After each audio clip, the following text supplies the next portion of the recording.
At 27 years of age in 1840, James Mason Wilder purchased 88 acres. He built the home as well as the series of barns that are in the book over the period of time that he lived here and raised his 6 children. The barns have been rebuilt. The house is the actual home that he built and has been restored. This place is very special because it's the site of Laura Ingalls Wilder's second book, published in 1933, about a little over a year of the life of Almanzo James Wilder.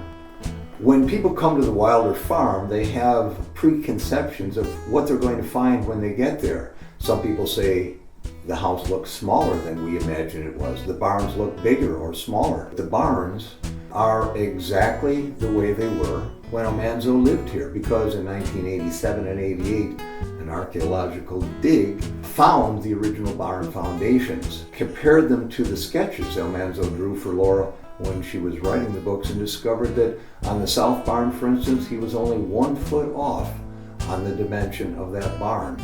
So we're talking about real people. And when you come here, it's very easy to see Almanzo upstairs in his bedroom. It's easy to see him out in the milking area of the barns. It's easy to see him climbing the big sugar maple tree that sits outside on the south side of the home. This is the only place that stands the way it did when Almanzo lived in it. It's the only place where you can see the Trout River and the places in Malone, and the apple orchard that's drawn in Almanzo's pictures for Laura when she was writing the book.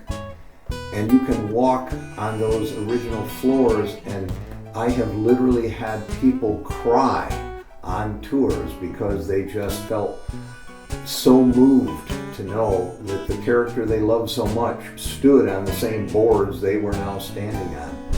So it's something of the heart and the mind. That's the best way I can describe it.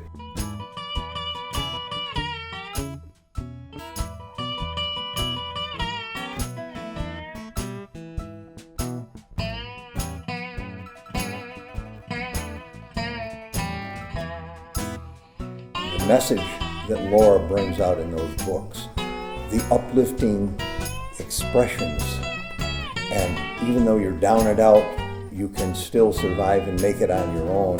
That kind of inspirational feeling that the books give you, I think, is what sticks with people and why they go so far of the way to come to the sites. It's a very special place to anyone that comes here, and we do get visitors from all over the country and all over the world.